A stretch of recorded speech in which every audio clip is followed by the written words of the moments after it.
Do you use your little tools?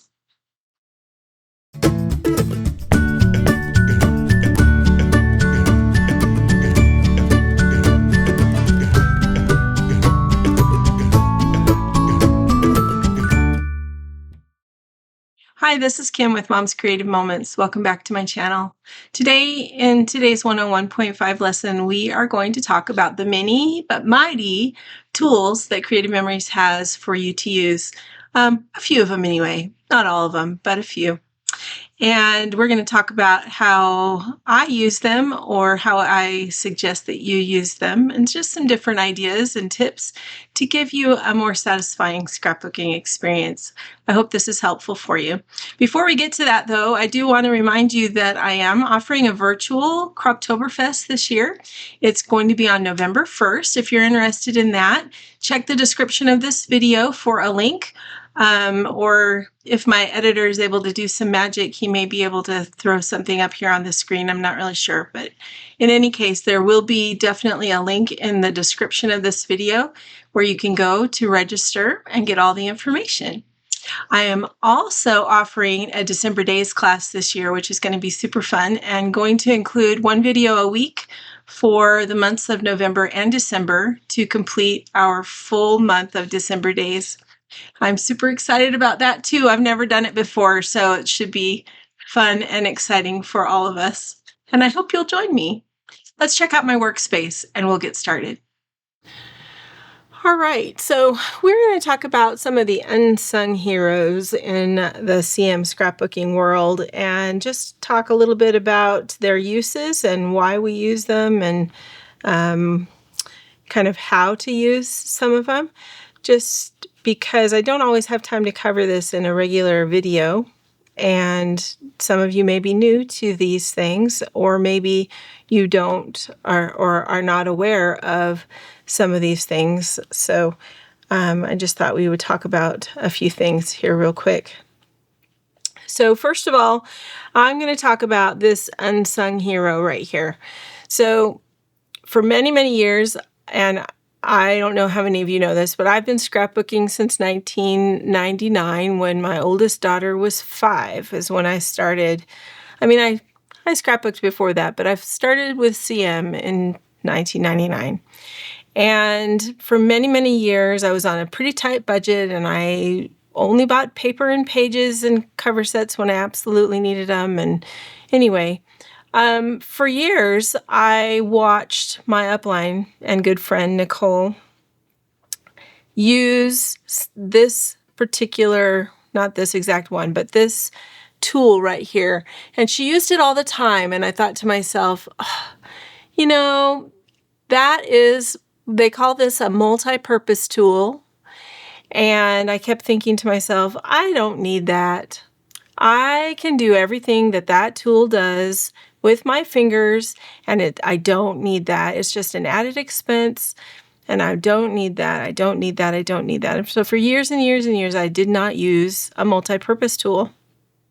And after scrapbooking with, I don't know how many years it was that I scrapbooked with Nicole, that I finally decided that maybe I would splurge and just buy one and just see if I would even use it, right? They're not expensive. Don't get me wrong. It's like less than $10 for this, or at least it was at the time.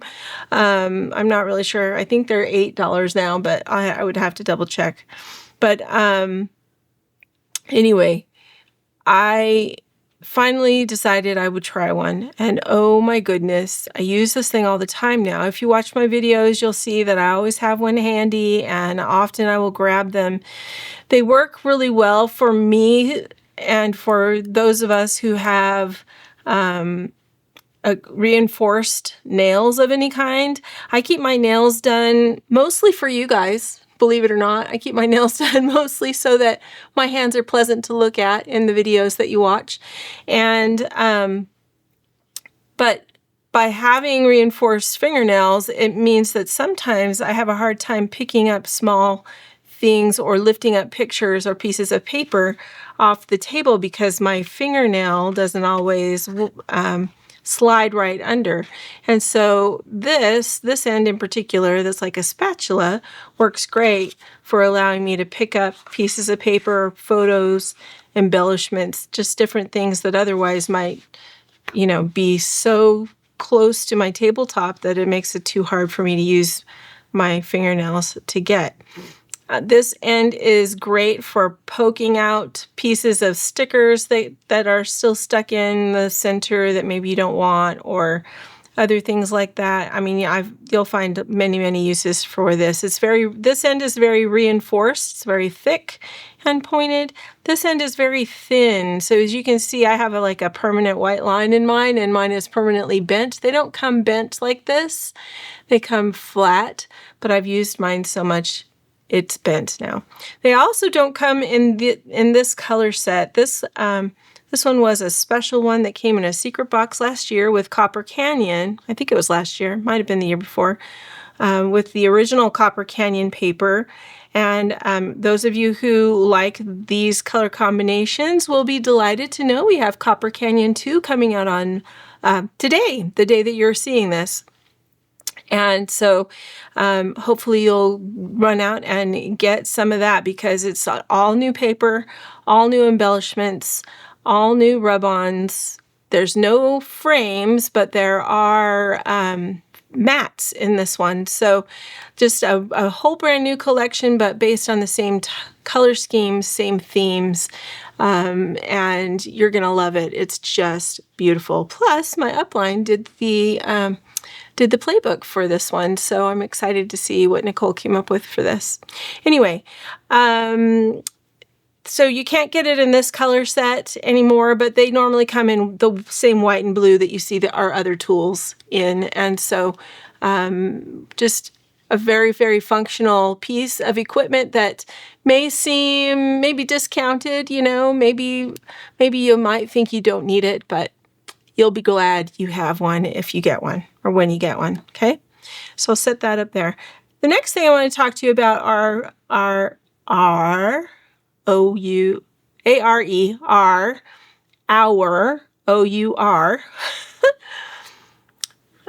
foam squares. If you've never used foam squares before, these are fantastic for creating dimension on your page. They come in, they generally come in a set that looks like this. You get 2 sheets per package. So you get 4 different sizes of the foam squares, and they come in this standard thickness, if you can see that on your view screen. When we also have the foam tape. The foam tape is awesome because you can roll it off in varying lengths and cut it and stick down, or pop up is usually the phrase we use when we're using foam. You can pop anything off your page using foam tape. So this is a fun tool to have it this way, because you can cut it in any length you want. So that can be really useful. The other thing I wanted to mention is occasionally we will have, CM will offer what they call an adhesive buffet. When they offer an adhesive buffet, in the past, we have had the option of getting these thinner foam squares. I don't know if you can see the difference there on your screen. Let's see if the camera will pick it up.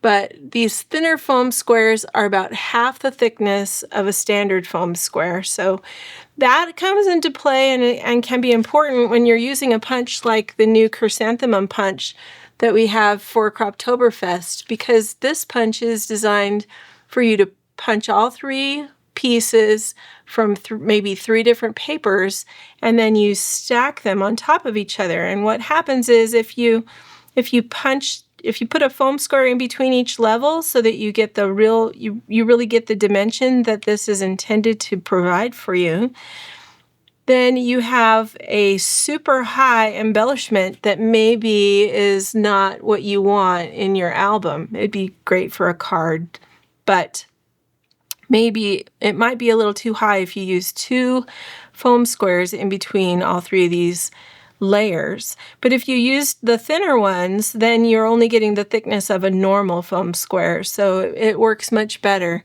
to use 2 of the thinner ones than 2 of the thicker ones, in my opinion, but it's up to you. You know, you can do whatever you want.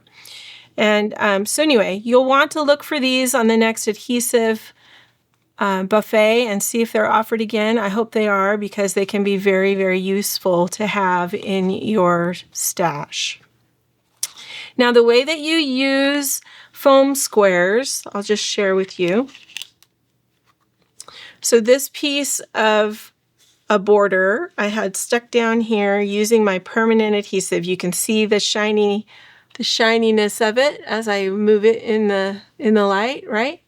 And sometimes you want to add dimension to your borders or your embellishments, as I was mentioning before.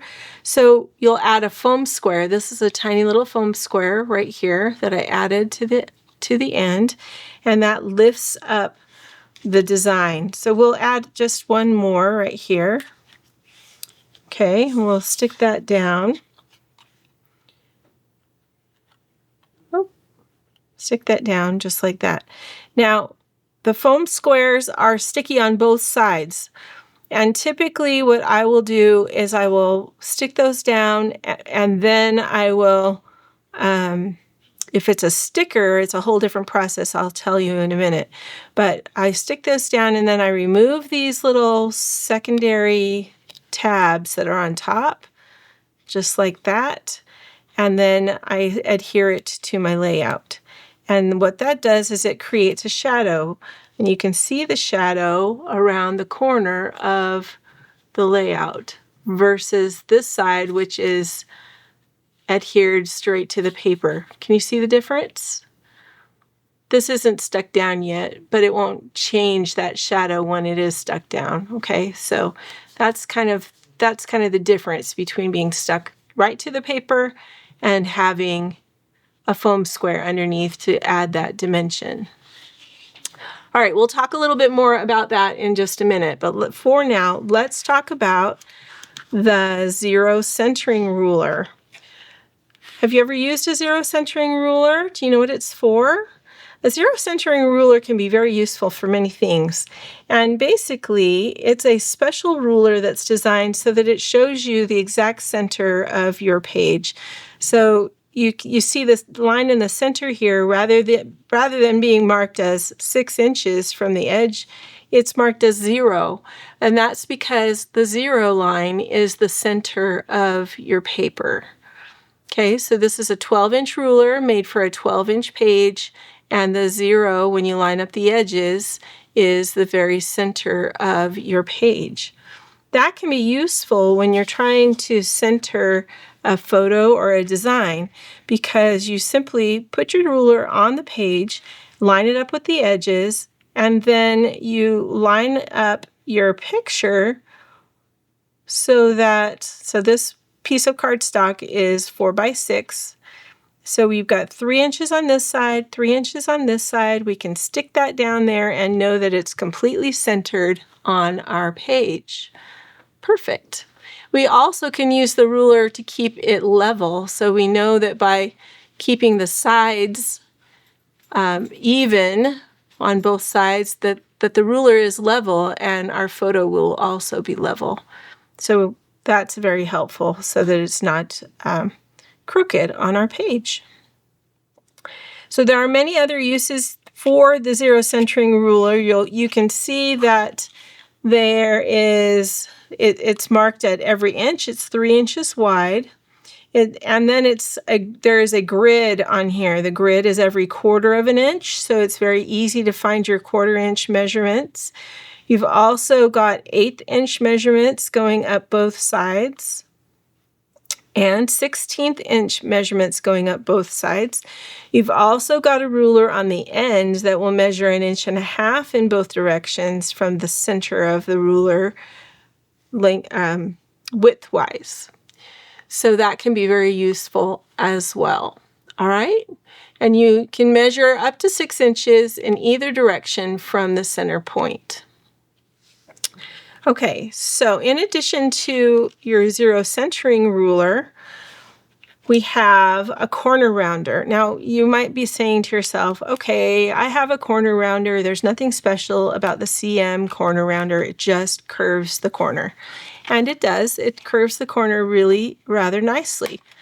Ta-da! You just line up your paper, stick it in there, and you curve it.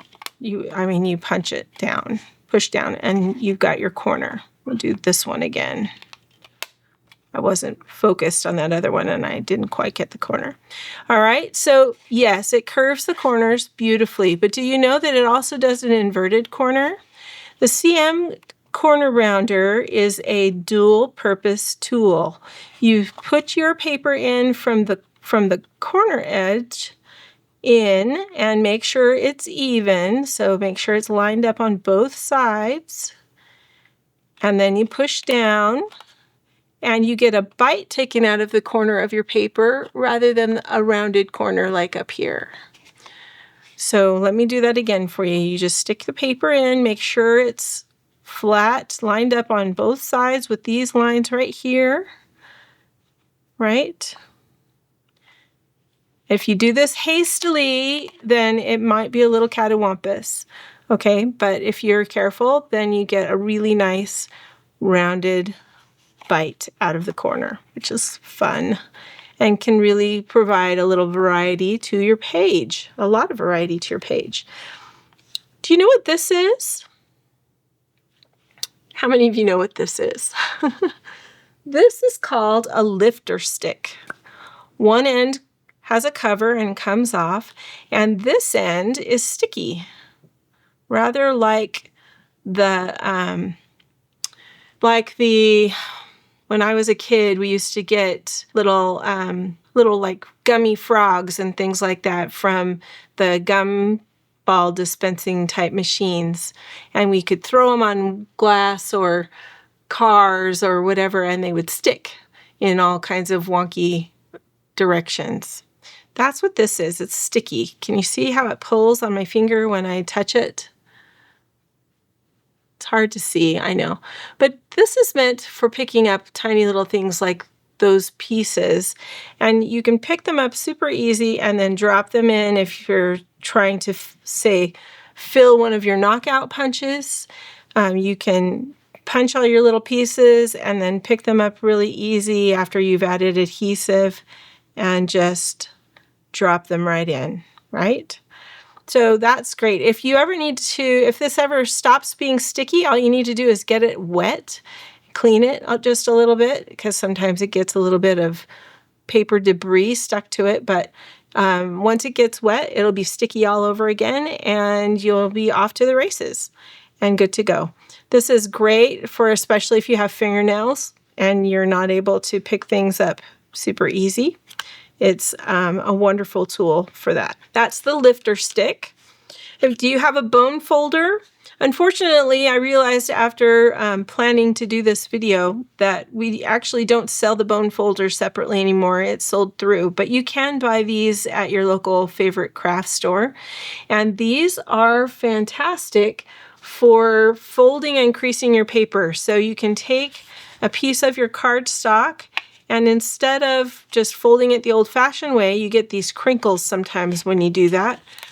What you can do is just crease it in the middle like I did, and then use your bone folder to smooth the edges, and you get a really, really nice crease. Okay, so that's one use for the bone folder, but you can use this end also for many things, and it's just a really nice tool to have hanging around. That pointy end can help open packages up, and it's just really, really a nice tool to have. And the last thing I wanted to talk to you about is this guy. If you're not familiar with what this is, let me share it with you. This is our anti-stick powder.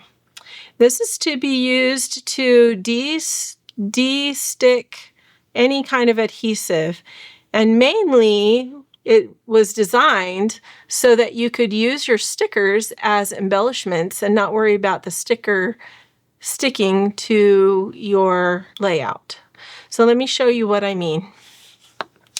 When you add a foam square to a sticker, say this border was a sticker, so it was sticky all over on the back.